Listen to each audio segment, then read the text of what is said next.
So I was wondering, first of all, if you could just talk to me about your epilepsy journey, really. Like, when did you find out you had it and what was that like, I suppose? So I was formally diagnosed in 2017.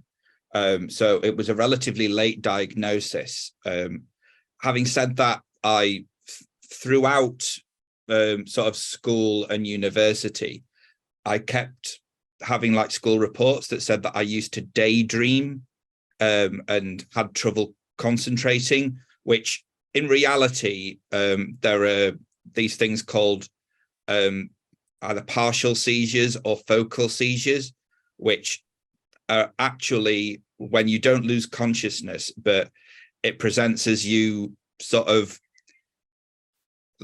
feeling as if you're unable to concentrate, or like there's a discontinuity in your brain. So in 2017, I had my first sort of major tonic-clonic seizure, and it's from there that they did investigations, and I was able to actually have a official diagnosis of being epileptic. Thank you. That's really interesting there, because if you were in school and I had like my pupil student next to me, just like, kind of a bit out of it, I'd be like, mate, do you know what I mean? Like, you wouldn't assume that would be something to do with epilepsy, or at least that isn't something that's well known. I guess I'm kind of wondering, do you think that it should be? Do you think that people need to get kind of glued up on this? Up until I was like 16, 17, I thought that it was normal to have a friend who used to write down the lesson for you, because I used to sort of completely zone out when the teacher in front used to write things on the whiteboard. And I thought that it was normal. Like, my best friend who used to sit next to me used to write things down and then pass me notes in class. And they used to get in trouble for sort of like passing notes to me. And it was because I would zone out for like 2 minutes, 3 minutes, and then come back into the room thinking that no time had passed. And that in and of itself was a focal seizure. And it's the fact that I didn't lose consciousness. I'd occasionally sound like I was breathing a little heavy, and my right hand would sort of shake a little bit, or I'd fidget with my right hand with my pen. I'd usually sort of flick my pen between my sort of index finger. And that was I just thought that was normal and that everybody did that. And it's only since speaking with my neurologist that they've realized that, no, you were having seizures. That's such a mad story, honestly. So in schools, do you think that teachers need to kind of be aware that this kind of might be happening? Because this is honestly the first time I've ever heard of it, so I need to sort myself out, let alone the teachers. I think that it's something that, obviously, since I was in school, that sort of people who are special educational needs teachers are a lot more on board with, but I still think that more needs to be done. It's more a case of things to do with behavioral and concentration. I think that often can be sort of put down to people having attention deficit, or like hyperactivity disorders, or other disorders such as that, when actually epilepsy can be something that is the root cause. Oh, that's really interesting. Thanks so much for sharing that. That's something I've learned today. So thank you for educating me.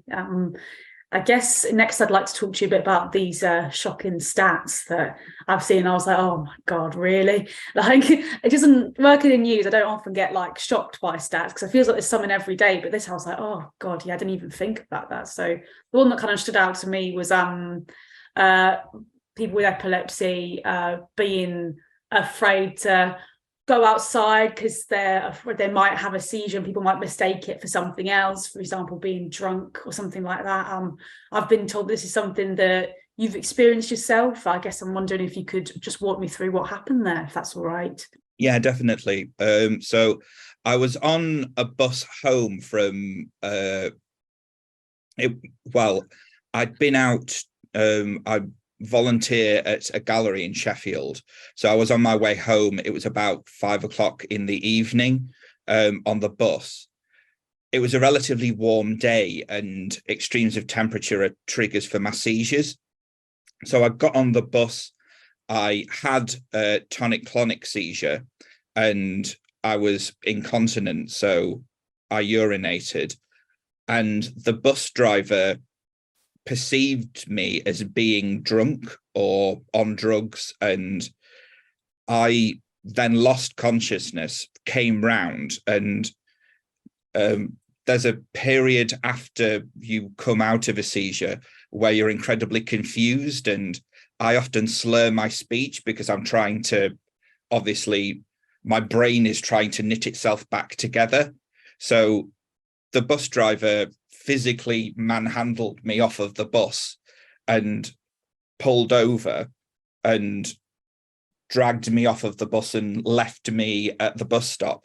And it's very, very lucky that someone sort of came to the bus stop, and had come round enough to be able to show them the information that I have on my mobile phone with my emergency contact information, because I shudder to think what would have happened if I'd have been left there on my own for a longer period of time, because I was just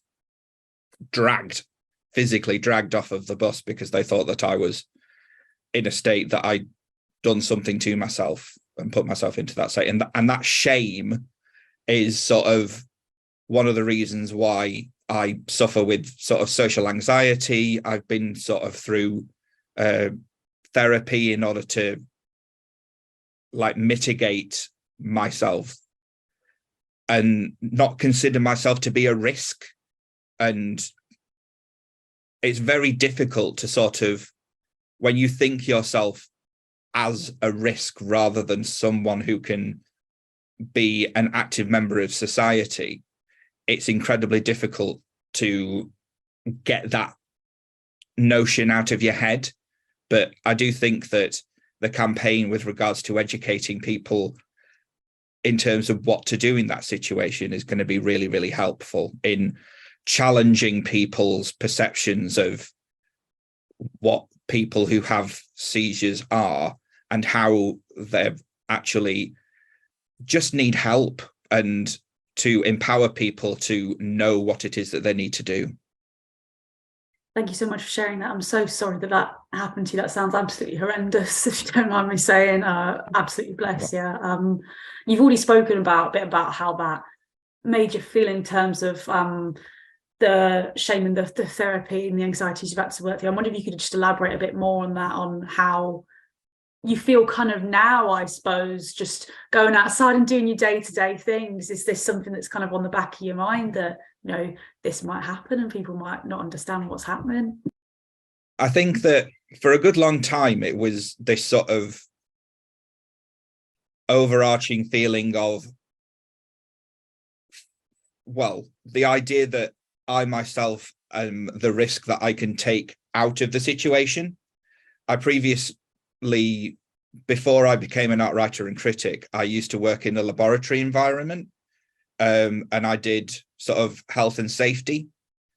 So the idea of managing risk and reducing risk is something that's always like manifesting itself in my brain.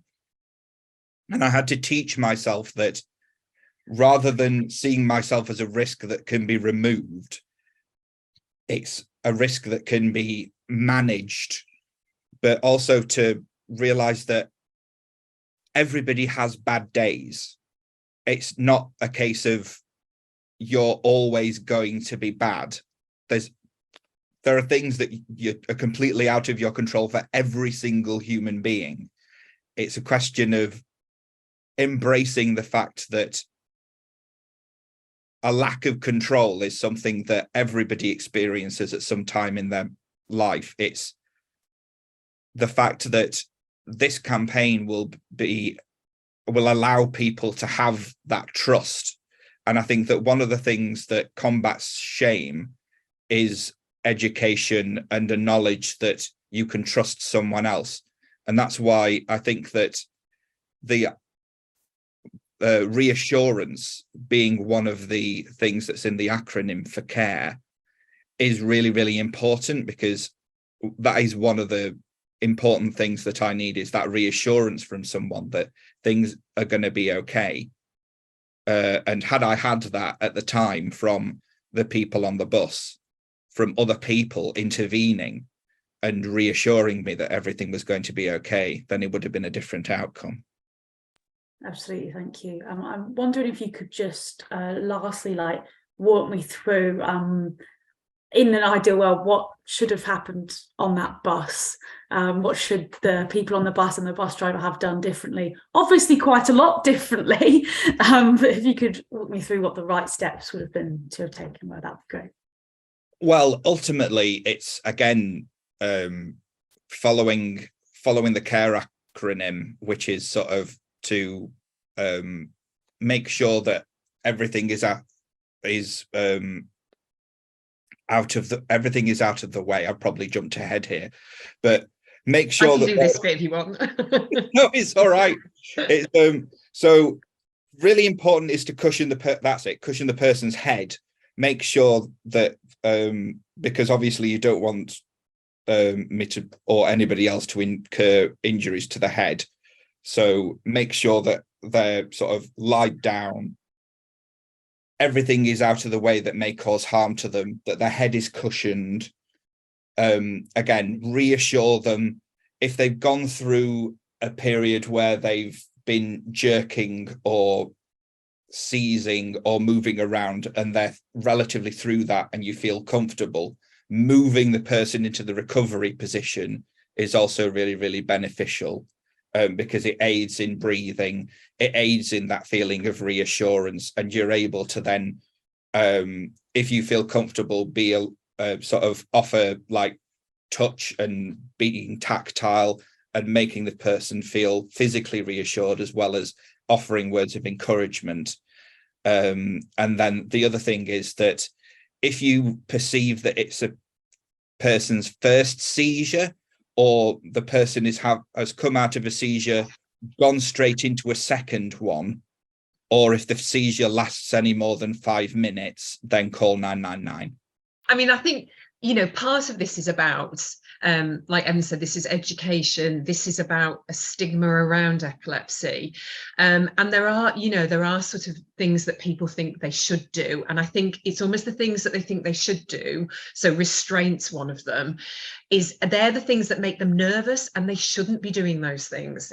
All we're literally asking people do is to try and find out if that person's got any information on them and stay with them. And then if it goes longer than 5 minutes, then call an emergency service.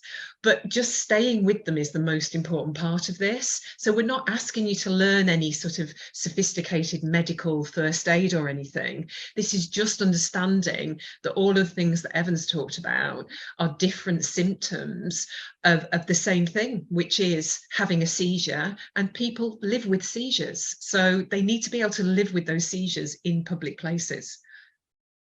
So, Rebecca, thanks so much for sharing that there. I wonder if you could just talk us through the importance of educating people on this. Do you know what I mean? Yeah, absolutely. I mean, time and time again, we're hearing the same messages.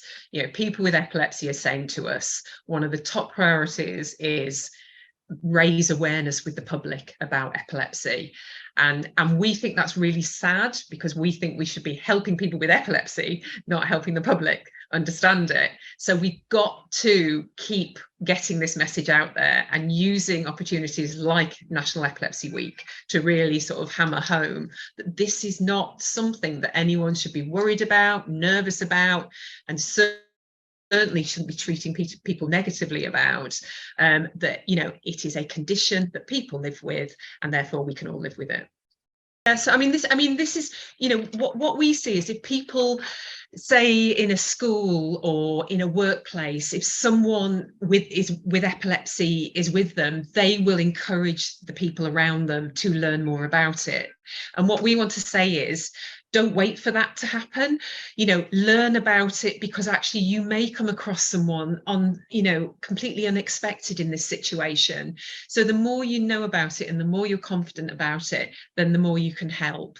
And so we've got, you know, we've got fantastic video, which is like 1.5 minutes that you can watch, and that will give you all the reassurance you need that you can deal with a situation like this. There's downloadable information to understand all the different types of seizures. And, you know, all this is about investing a little bit of time just to try and get a bit of increased knowledge about what it's like to live with epilepsy and how you can make people feel better about that. All the information that can help you understand more about this is via our website. So either search for Epilepsy Action or go to epilepsy.org.uk, and you'll find the video, you'll find downloadable posters, you'll find additional information, everything that you need to know more about the condition.